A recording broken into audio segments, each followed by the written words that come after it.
those who were best performed, how many of the ministries can be combined? Okay.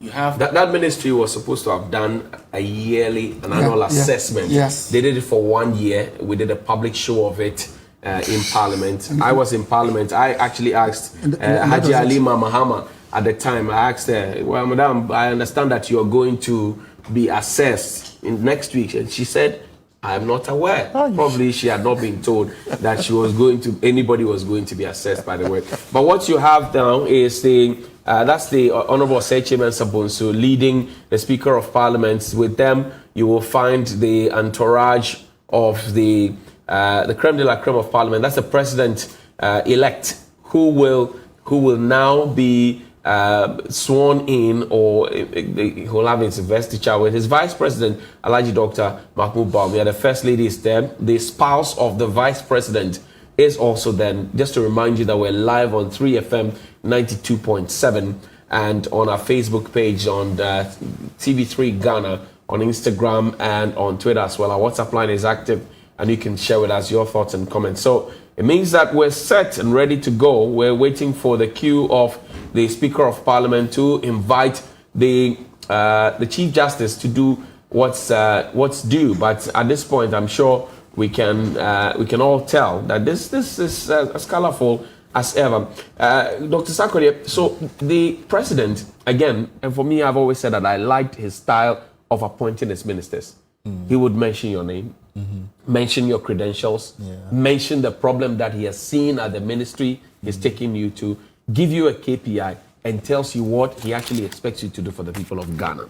So on that basis, he made a very strong point and said that every minister that he had picked, every deputy, deserved that position. Now, that had cost implications. Yes. So when you tell me now that he would listen to what has been said, he has given you accurate justification for what he thinks must be done for Ghana. And he says he's in a hurry. The people who vote, they vote to show you what they want. And therefore, sometimes when they speak, as the leader, you should sit back and assess yourself, assess everything, and then implement some of the suggestions they have made. I have heard this cutting down of ministers, number of ministers on almost every platform that I find myself. Almost every radio and television stations that I have gone to discuss the budget. The first thing everybody talks about is the number of ministers, which is consuming a bigger portion of the budget for the executive. So I am sure he will listen, and I'm sure that he will be able to reduce the expenditure on that side and channel it into other investments. This is what we need as a country. I will be very surprised. I will be very, very surprised if he maintains the 120. If he maintains the 120, it means that he is depleting his strength in Parliament, because 50% of his ministers, by our constitution again, must be picked from Parliament. Well, so, Doc, then it comes back to the question, should we rather have agencies represent some of the ministries, or should we just cut down the number and leave it like that? To be very honest with you, I'll endeavor to take just a few minutes to acknowledge them on your behalf. We also have in our presence His Excellency Professor Alpha Conde, President of the Republic of Guinea. His Excellency Mr. Macky Sall, President of the Republic of Senegal. His Excellency Mr. Mahamadou Issoufou, President of the Republic of Niger. In the French, they say Niger. His Excellency Mr. Roch-Marc Christian Kabore, President of the Republic of Burkina Faso. His Excellency Mr. George Mane Weah, You all know him very well. President of the Republic of Liberia, His Excellency Mr. Julius Maada Bio, President of the Republic of Sierra Leone, His Excellency Mr. Umaru Sissoko Embalo, President of Guinea-Bissau, His Excellency Dr. Bonito de Souza Baltazar Diego, Vice President of the Republic of Angola, His Excellency Colonel Asmi Goita, Vice President of the Transition in Mali, His Excellency Mr. Rui Figueiredo Soares, Deputy Prime Minister and Minister for Regional Integration of the Republic of Cape Verde, His Excellency Musa Faki Mahamat, Chairperson of the African Union Commission, His Excellency Jean-Claude Cassibreu, President of the ECOWAS Commission, Senator Theresa Ifua Asangono, President of the Senate, Republic of Equatorial Guinea, our own Dr.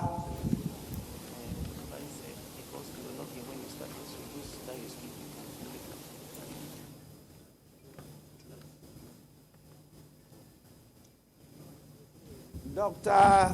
Mohamed Ibn Chambers, Special Representative of the Secretary General, United Nations Office for West Africa and the Sahel, His Excellency Geoffrey Onyama, Minister for Foreign Affairs of the Federal Republic of Nigeria, Honorable Jean-Yves Le Drian, Minister for Foreign Affairs of France, Mr. V. Muralin Ham, Minister for Foreign Affairs of India,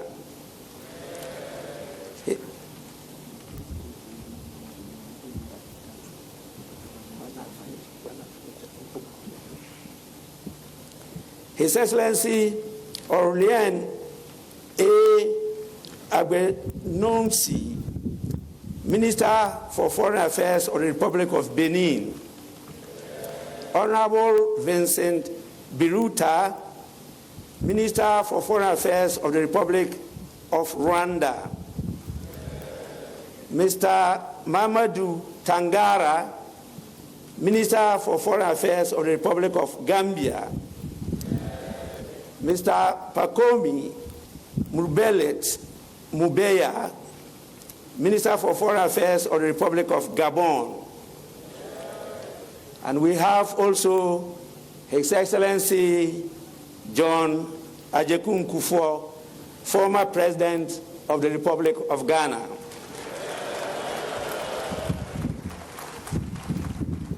We have Her Excellency Hajia Ramatu Mahama, wife of the former Vice President of the Republic of Ghana, and our own, the Right Honorable Ebenezer Virginia Sechi Hughes, former Speaker of the Parliament, and he's not here alone, he is with his dear wife to honor the swearing-in of His Excellency the President-elect of Ghana. We have another former senior member, Honorable Freddie Blay, former Deputy Speaker of Parliament, and now Chairman of the New Patriotic Party. We also have His Excellency Jacoba A.S. Oliver Terendrazan Tehindrazaniri Velo, Minister for Foreign Affairs of the Republic of Madagascar, Ambassador Amin Abba Siddiq, Minister for Foreign Affairs, African Integration, and Chadians Abroad, His Excellency Mr. Kabanda Kana Andrew, Minister at the Presidency of the Democratic Republic of Congo, Mr. James Dudridge, Minister for Africa at the Foreign, Commonwealth and Development Office of the United Kingdom, Ambassador Peter Pham, Special Envoy for the Sahel region, United Nations, United States of America, His Excellency Richard Wanza, Ambassador of the Republic of Zambia to Ghana, representing the President of the Republic of Zambia, His Excellency Mr. Edgar Changwa Lungu,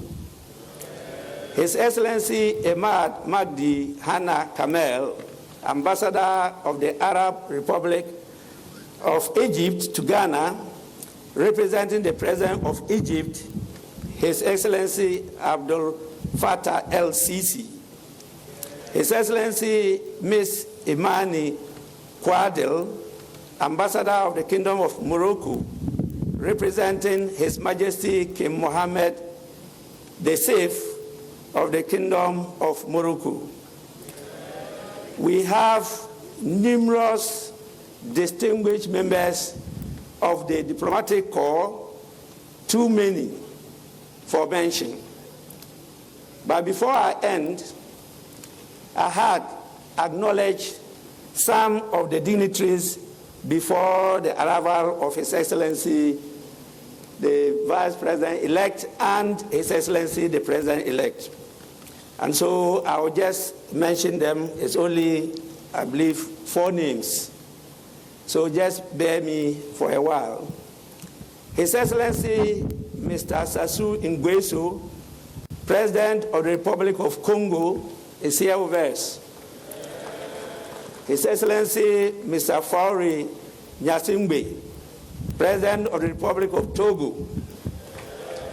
His Excellency Mr. Alassane Ouattara, President of Côte d'Ivoire.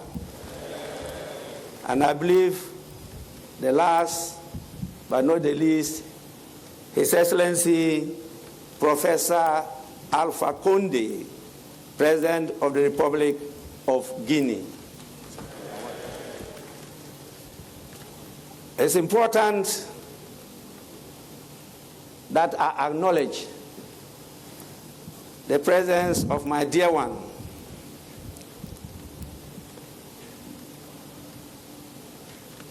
I gave a title to the wives of former speakers. And since some are here, if I don't use the same title, I may be charged with discrimination. Since the speakers are right honorable, I humbly proposed, and it was accepted, that their wives be referred to as left honorables.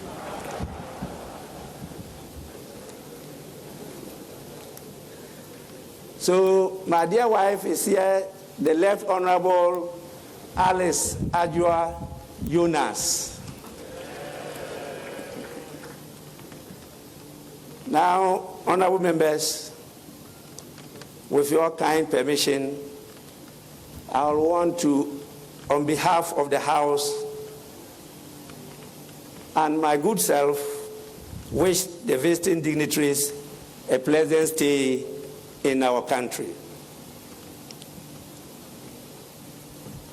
Without much ado, I want to move to the next item, and that is to invite His Lordship, the Chief Justice, to administer the oath to the Vice President-elect.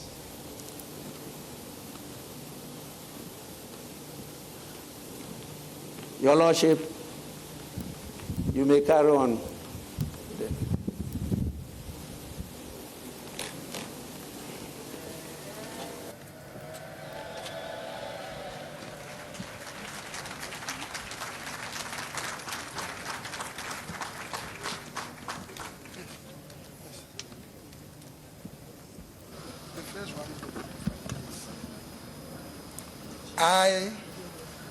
I, Dr. Alhaji Mahamudu Bawumia,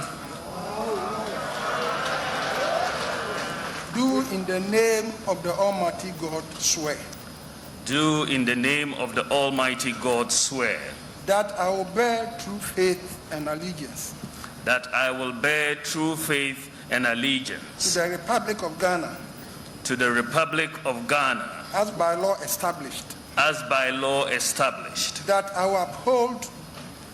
will uphold the sovereignty and integrity of Ghana, and that I will preserve, protect, and defend the Constitution of the Republic of Ghana. So help me God. So help me God.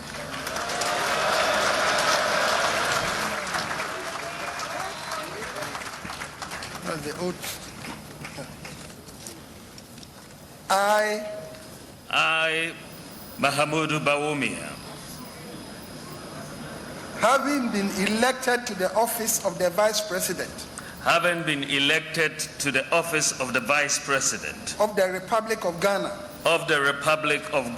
do in the name of the Almighty God swear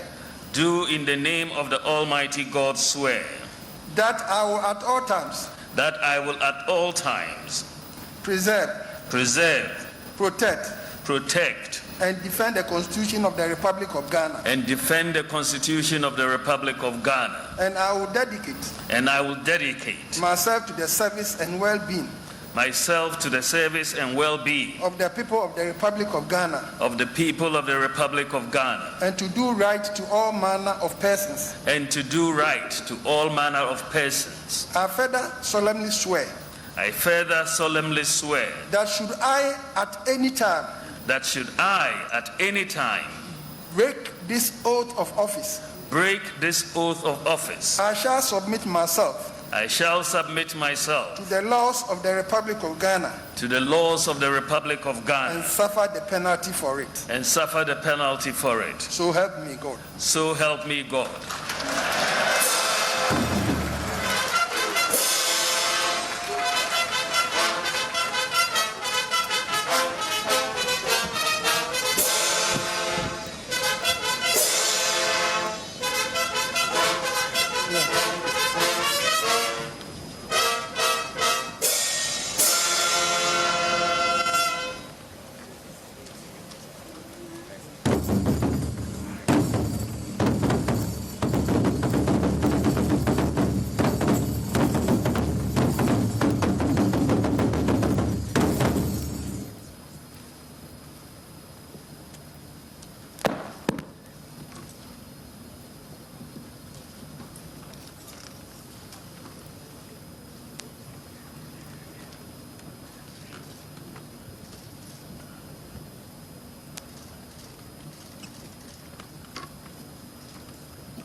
Congratulations.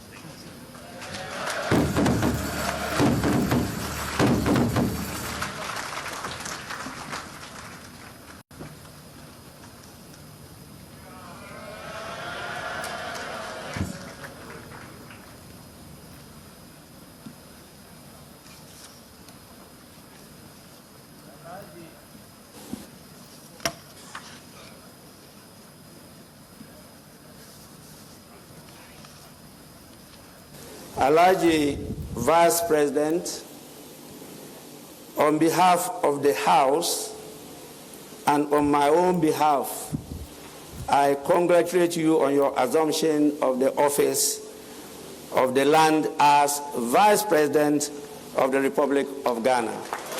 Congratulations.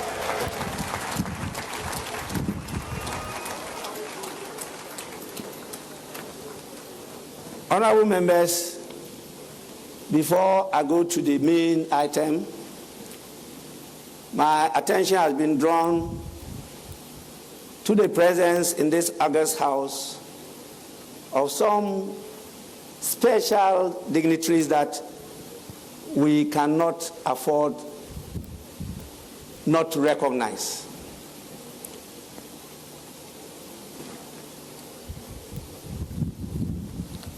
It's important that we recognize the presence of Her Excellency Rebecca Akufo Addo, First Lady of the Republic of Ghana.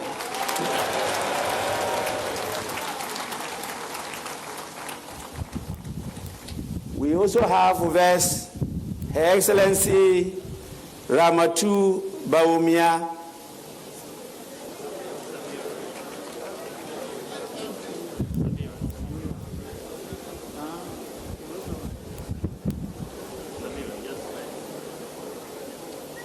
well,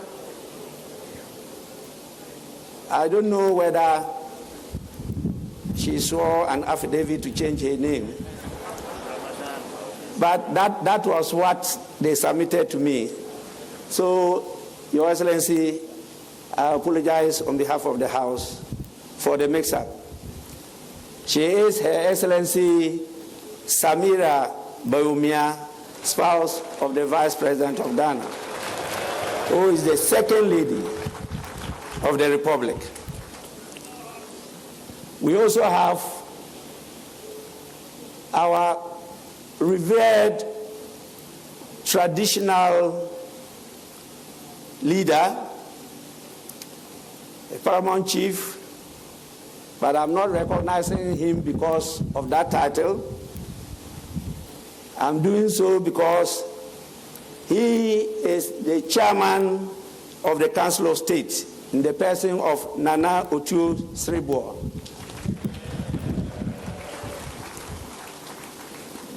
And now, the purpose for which we are here.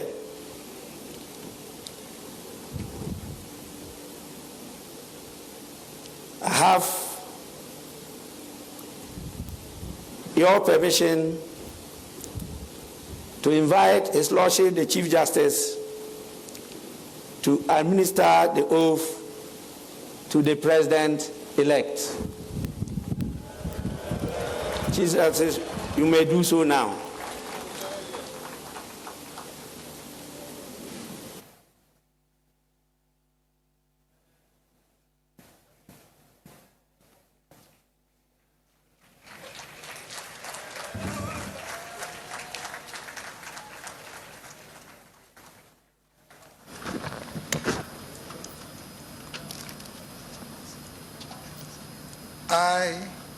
I, Nana Dankwa Akufo Addo, do in the name of the Almighty God swear do in the name of the Almighty God swear that I will bear true faith and allegiance that I will bear true faith and allegiance to the Republic of Ghana to the Republic of Ghana as by law established, that I will uphold the sovereignty and integrity of Ghana, and that I will preserve, protect and defend the Constitution of the Republic of Ghana. the Constitution of the Republic of Ghana. So help me God. So help me God.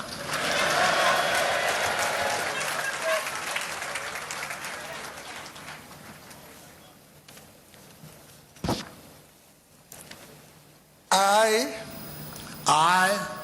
Nana Dankwa Akufo Addo, having been elected having been elected to the high office of President of the Republic of Ghana, to the high office of President of the Republic of Ghana, do in the name of the Almighty God swear do in the name of the Almighty God swear that I will be faithful that I will be faithful and true to the Republic of Ghana, and true to the Republic of Ghana, that I will at all times that I will at all times preserve, protect, and defend the Constitution of the Republic of Ghana, the Constitution of the Republic of Ghana, and that I dedicate myself and that I dedicate myself to the service and well-being of the people of the Republic of Ghana, to the service and well-being of the people of the Republic of Ghana, and to do right to all manner of persons. to all manner of persons. I further solemnly swear I further solemnly swear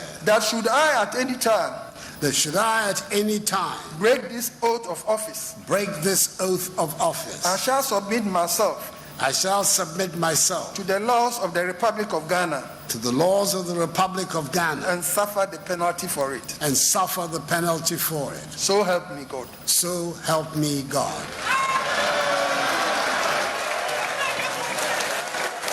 Congratulations.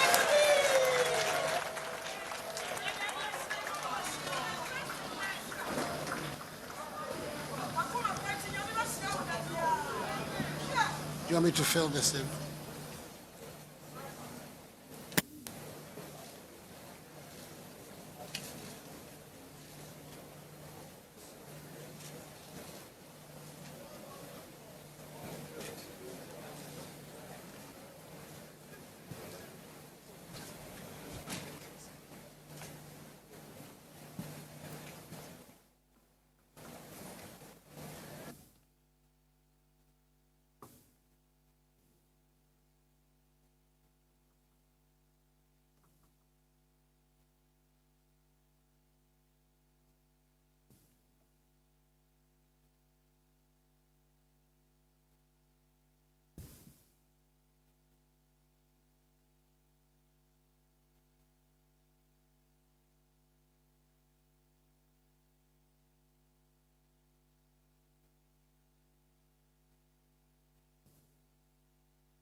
Mr. President,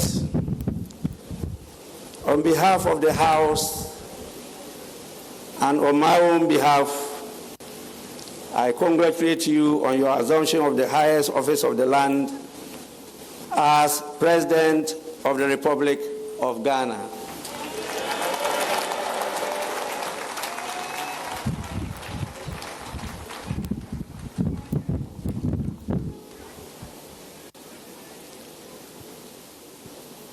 Honorable members, and I have the pleasure and honor to invite the President of the Republic of Ghana, His Excellency Nana Addo Dankwa Akufo Addo, to deliver the inaugural address. Mr. President, you may proceed to deliver your address.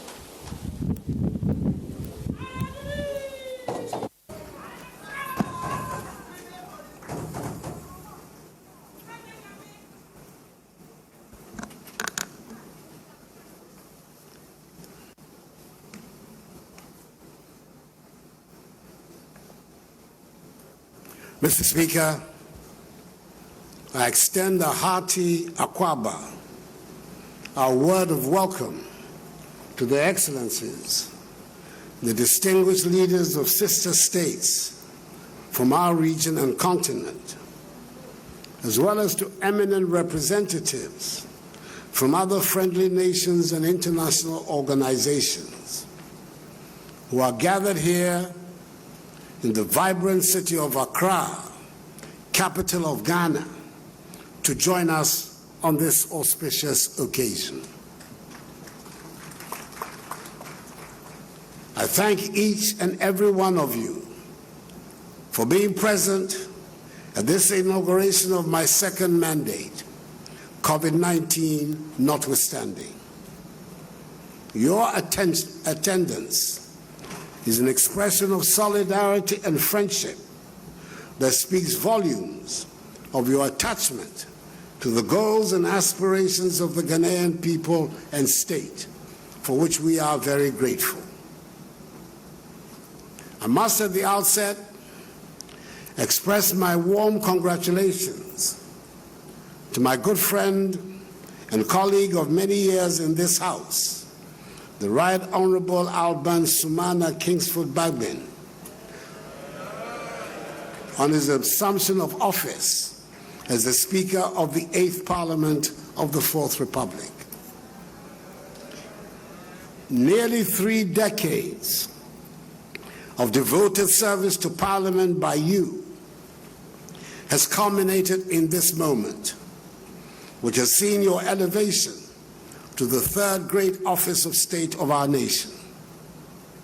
Together, you and I will be chartering new territory in the governance and politics of the 4th Republic. For this is the first time in the life of this republic that a president from one party will be obliged by the exigencies of the moment and the will of the people to work in all sincerity and cooperation with a Speaker of Parliament from another party. I'm confident that both of us will be guided in our relationship by the supreme interest of our people in ensuring good governance in the ordering of the affairs of state. I want to assure you of my wholehearted determination to work with you to advance the peace, progress, and prosperity of the Ghanaian people. Once again, many congratulations to you and the re-elected and new members of Parliament. A few moments ago, I took for the second time the oath of office to serve as President of the Republic of Ghana. I follow in the exalted footsteps of 2 of my predecessors, the first and second presidents of the 4th Republic, Their Excellencies Jerry John Rawlings and John Agyekum Kufuor, who served 2 successive terms in office. I cannot, therefore, take this honor and privilege bestowed on my modest self lightly, and I thank Almighty God and the Ghanaian people who, by an emphatic margin, renewed my mandate in office for 4 more years. In the elections of 7th December. It is a demonstration of the confidence and trust you, the Ghanaian people, have reposed in me, not only in appreciation for the achievements chalked throughout my first 4 years, but more significantly, for the considerable amount of work that is to be done over the next 4 years in our drive to take our nation firmly onto the path of progress, prosperity, and development following the havoc wreaked by COVID-19. This is a task I wholeheartedly accept, and I assure all Ghanaians that I'll do my best to deliver on this mandate. The accomplishment of this mandate is going to take place within the context of Ghana's maturing democracy. The Ghanaian people have manifested time and again in these 28 years of the Fourth Republic their determination to build a free, democratic, peaceful nation which is respectful of individual liberties and human rights, the rule of law, and the principles of democratic accountability. A governance structure built on the separation of powers provides the best vehicle for the protection of these values, with a well-resourced judiciary and parliament as the principal accountability organs of the state. This has been the main thrust of public policy in these past 4 years and will continue to be so in the next. The unity and stability of our country are the welcome outcomes of such a development. This is how we can ensure, in the words of one of the great figures of Ghanaian nationalism, the illustrious Joseph Dankwa, that we have, quote, a system of government under which those who are in control of government are under the control of those who are governed, unquote. Mr. Speaker, the sheer can-do spirit of the Ghanaian, which I have witnessed all my life, is the bedrock on which we can build the Ghana of our dreams.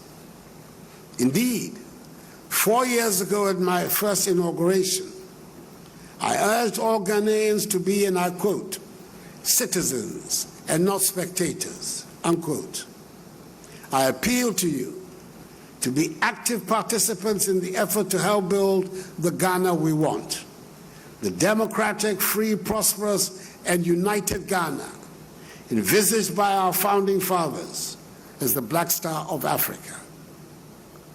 In my first term as president, I was able to count on the contribution of all citizens in attempting to create this Ghana.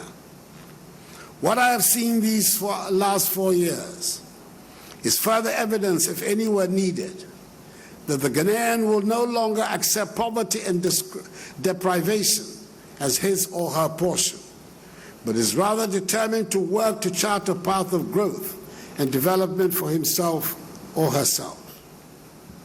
Today, our economy, even in the face of the global pandemic of COVID-19, continues to show resilience and a much faster rate of recovery than originally envisaged, and was indeed one of the fastest growing economies in the world in 2020. Ghana remains one of the most attractive destinations on the continent for direct foreign investment, with the presence in the country of some of the world's largest conglomerates attesting to this fact. Establishing a strong economy, undergoing structural transformation to value-added activities, which will generate jobs for our young people and enhance their living standards will be the main preoccupation of my second term. Together, we're ensuring that the basic tenets of social justice are met. Many said it was beyond us, but we have ensured that financial considerations no longer determine the fate of the Ghanaian child. Because of the implementation of the free senior high school policy, once willing and able, senior high school education is the minimum education to be received by every Ghanaian child. Access to quality health care is no more a luxury ordinary people cannot afford, following the revival of the National Health Insurance Scheme. Our aim is to reach universal health coverage as soon as possible. Food production has increased significantly, and a conscious effort has been made to improve the living standards of our farmers. The newly constructed warehouses dotted across the country are storing the surpluses for export to our neighbors, and the program for planting for food and jobs has become the veritable rock on which the successful future of our agriculture is being built.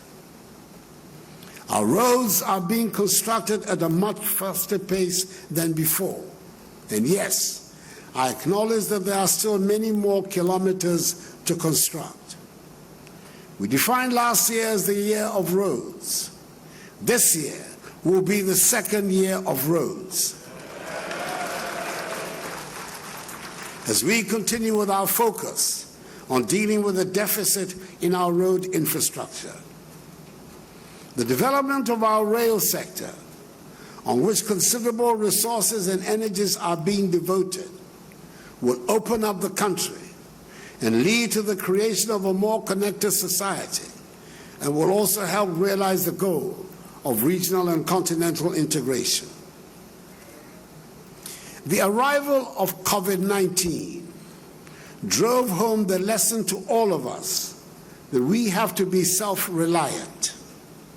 The pandemic has emphasized the fact that we cannot continue to be living on edge in a day-to-day economy. This is dangerous for our survival, and it is important that we set up buffers of protection in all aspects of our lives. So when there was a shortage in the supply of personal protective equipment, at a time when they were being sold at extortionist prices on the world market, the enterprise of the Ghanaian shone through. We produced right here in Ghana our own sanitizers, face masks, medical scrubs, gowns, liquid soap, amongst others. We can indeed build a Ghana beyond aid if we make full use, as we must, of the enterprise and ingenuity of our people, especially our young people. The prominent role being played by young people in the digitization journey of our nation is strong proof of the feasibility of this objective, and Ghana is set to become one of the most digitized economies in Africa in the next few years.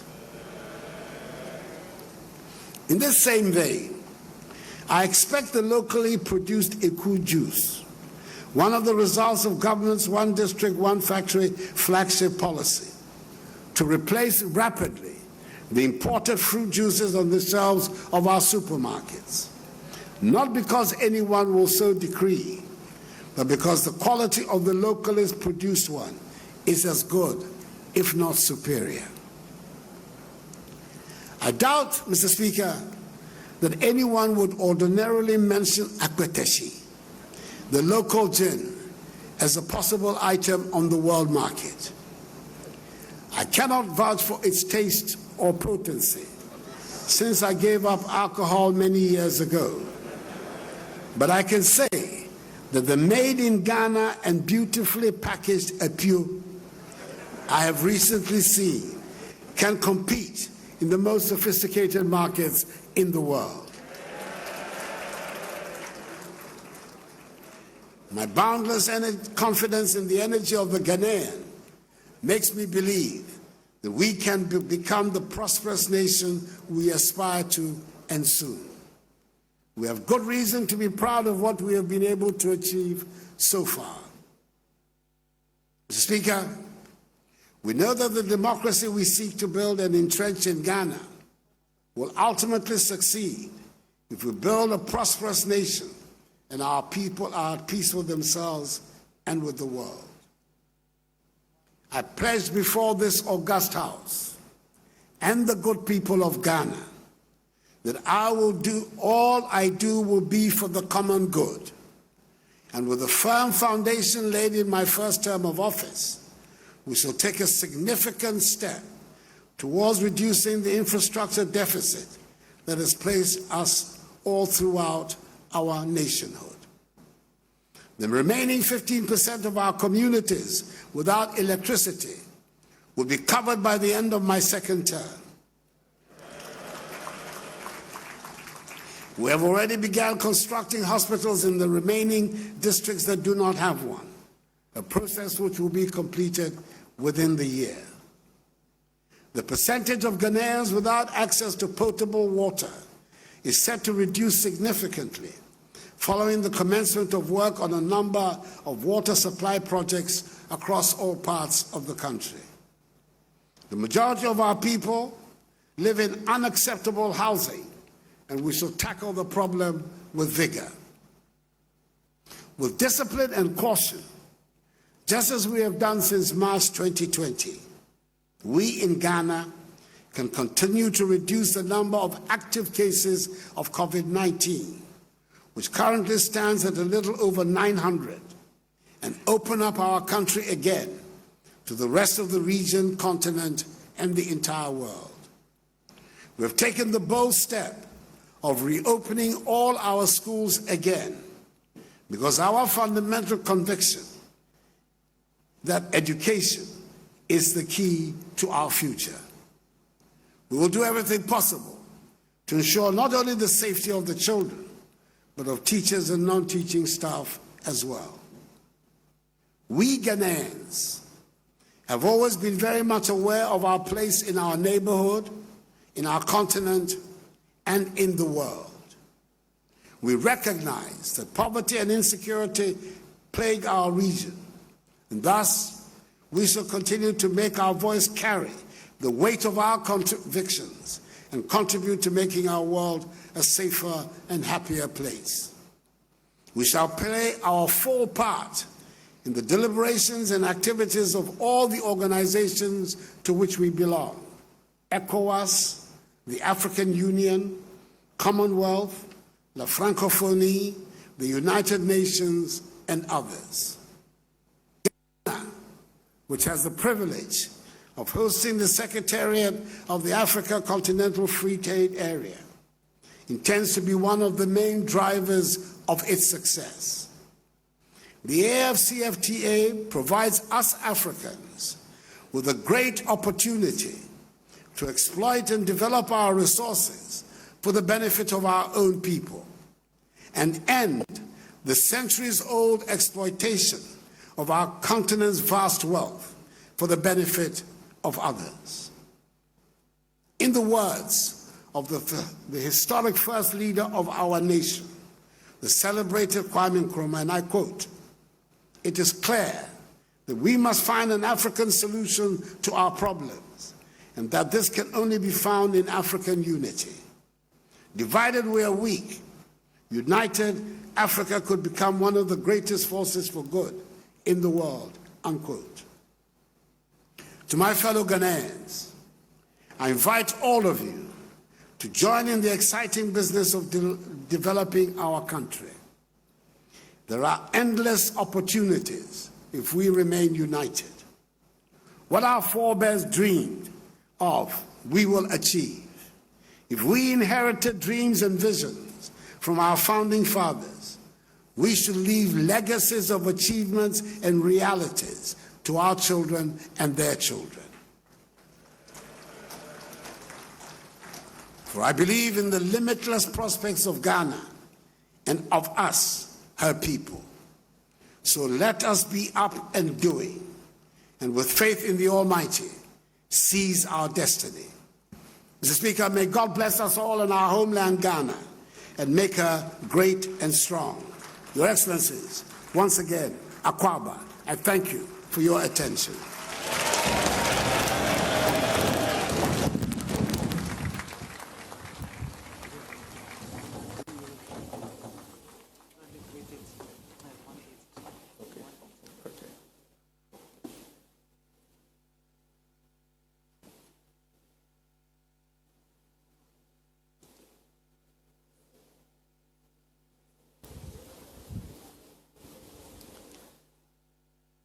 Mr. President, on behalf of the House and on my own behalf, I sincerely thank you for your inaugural address. I also wish you and the Vice President well in the administration of the country.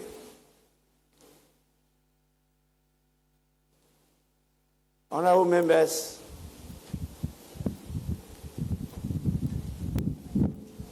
having listened to His Excellency the President, I think the main item is over, and I want any indication from the leaders of the House.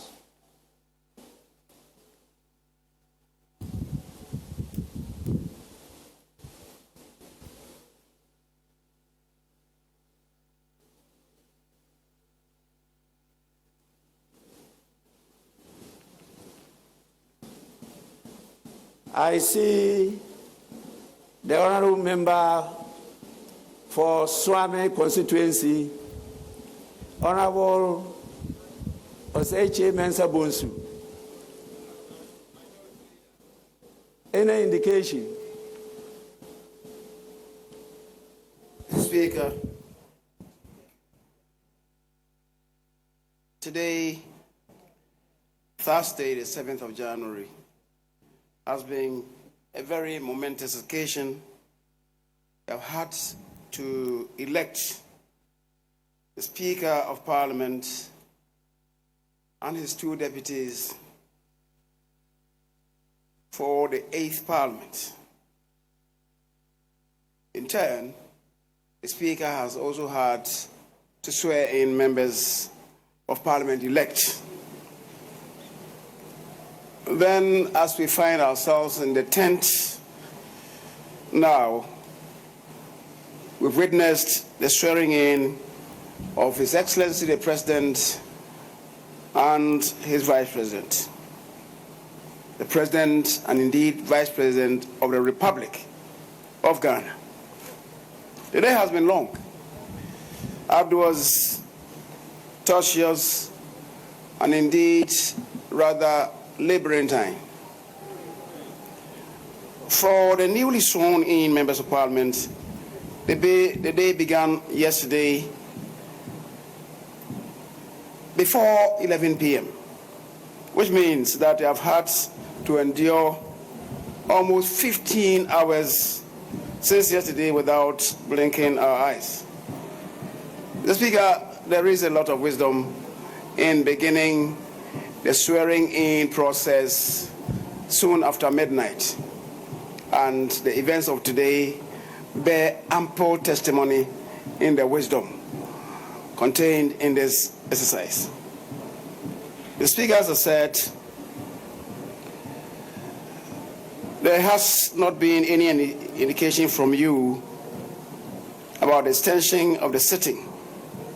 And that being the case, I believe any member at any time stated for the closing may move for adjournment of the House as provided for by our orders, Order 44. In the circumstance, and given the discussions that we had this morning, that is between myself and the Honorable Haruna Idrisu, may I move that the House takes an adjournment until Friday next week at 10 o'clock in the forenoon. Speaker, I do so move. Honorable members, the motion has been moved for adjournment of the House. Any seconder?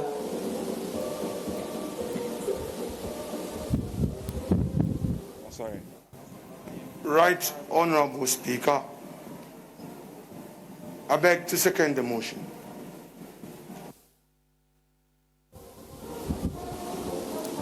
Honorable members, motion for the adjournment of the House moved and seconded. Is now for the consideration of the House. There being no consideration, I put the question. Those in favor for adjournment, say aye. Those against, say no. The ayes have it. Honorable members, I don't want to prolong your long dry fast.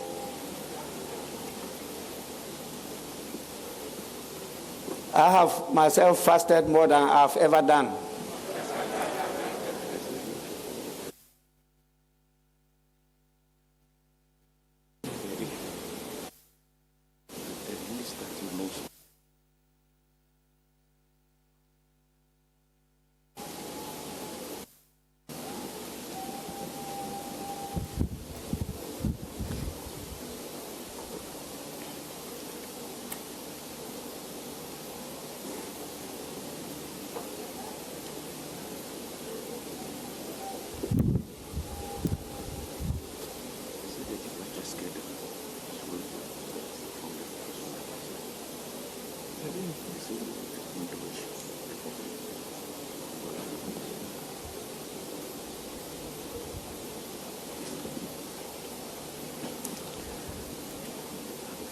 Honorable members,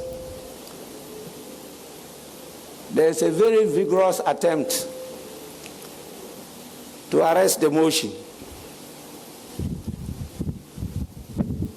And I want to crave your indulgence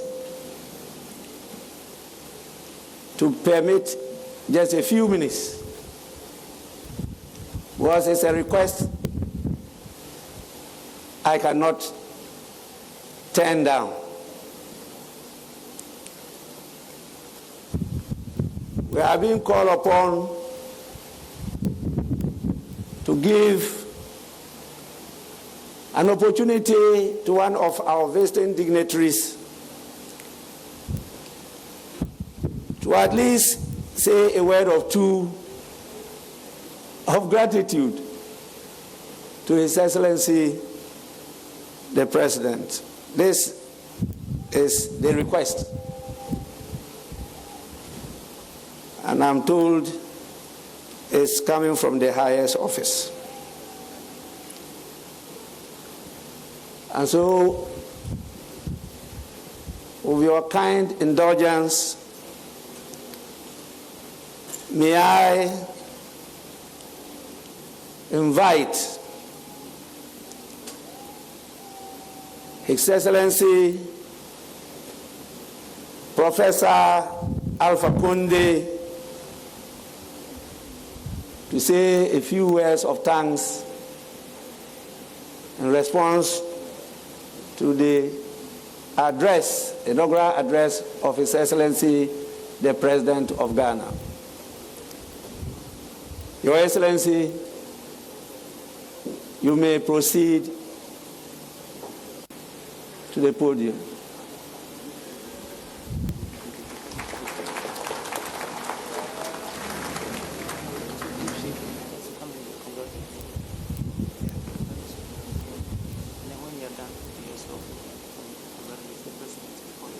I've done that.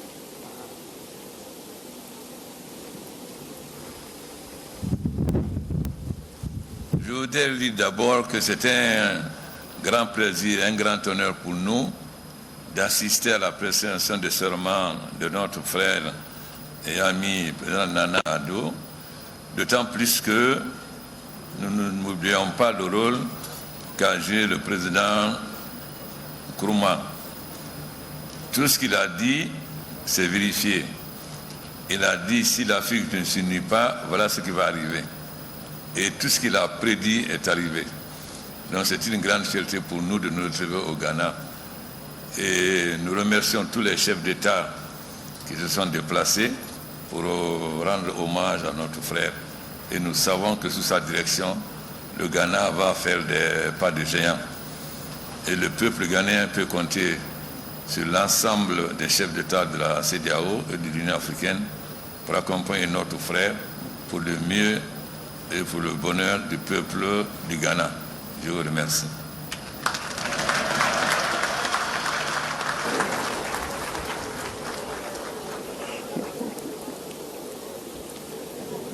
Your Excellency, Professor Alpha Conde, on behalf of the House, we want to thank you so much for the words of congratulations. In fact, I started revising my French notes, and I think I got a few words of what you said. We thank you so much. Honorable members, I'll have to put the question again. Those in favor of an adjournment of the House, say aye. Aye. Those against, say no. The ayes have it. The House is accordingly adjourned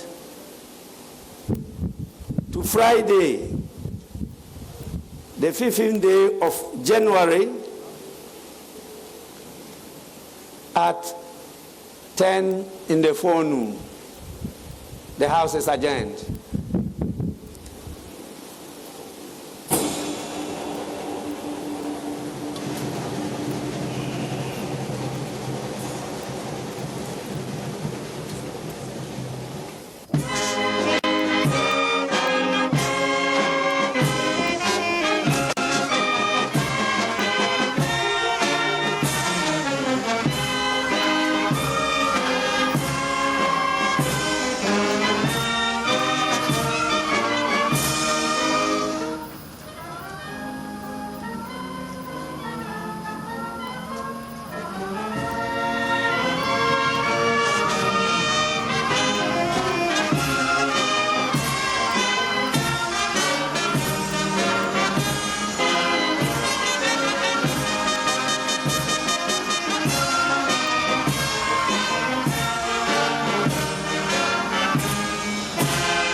is the investiture of the President of the Republic, Addo Dankwa. He gets his second term beginning today. And even though the NDC is challenging the matter in court, he is president of the land at this point. The Vice President, Alhaji Dr. Mahmoud Baumia, is his Vice President, the international community there, the diplomatic corps as well. And they were ably joined by their partners, the First Lady and also the wife of the Vice President. This you can tell from searched on your screens. They're leaving in terms of hierarchy. So the President would leave first, and the Vice President will follow. The Speaker of Parliament will follow, and then the Chief Justice will follow. We'll have some presidents leave as well, and then we will have everybody exit nice and smooth right there. So serious work begins for the second term. The President says for the very first time in the history of our country, particularly also in the Fourth Republic, he is obliged to work in all sincerity as president from a different party with a Speaker of Parliament from another party. Dr. Jonah, what's on your mind? Well, These were the words of the President. Yeah. Again, reiterating sincerity, collaboration, consensus for our national interest. yeah, and I think he means it because he has no choice. The political situation existing in this country at the moment leaves no room for any other option than to bring people together and work with them, especially since in this very brief speech, one of the shortest speeches that I have heard him That's make, right.